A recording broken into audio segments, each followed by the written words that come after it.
Hello, Paul here from EMD. This is the actual 996 I was working on before. Um, today, yesterday I stripped it down, and today I took the airbox out.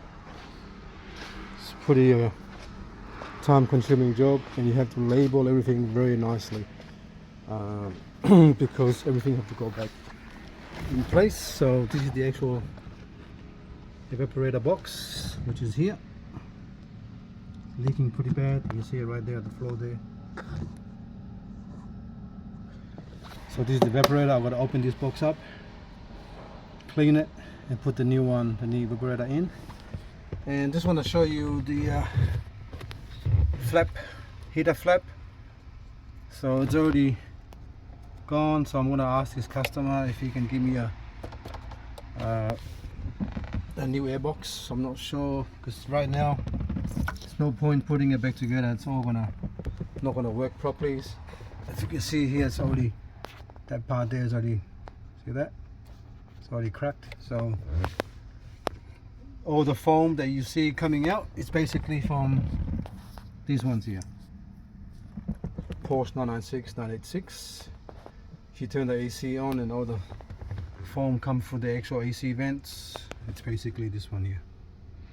See that? They're all broken off. So I'm going to advise this customer to get a new one, because the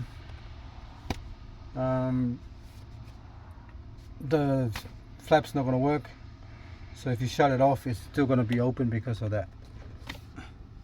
When you select heat or cold, I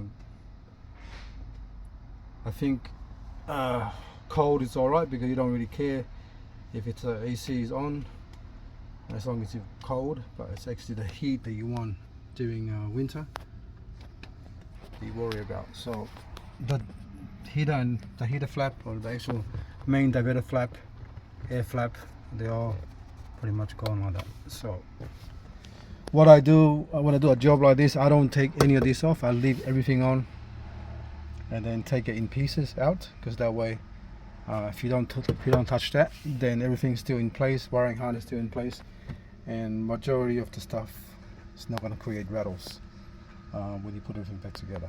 So you can just take it out as two, and you assemble it outside, and then you put it back in. You just got to take this off and that off later on for the assembly. Okay, so this job here is a killer, but just want to get that airbox sorted out, see if I can get a new one, and then we'll go from there. Okay, thanks for watching, and please subscribe.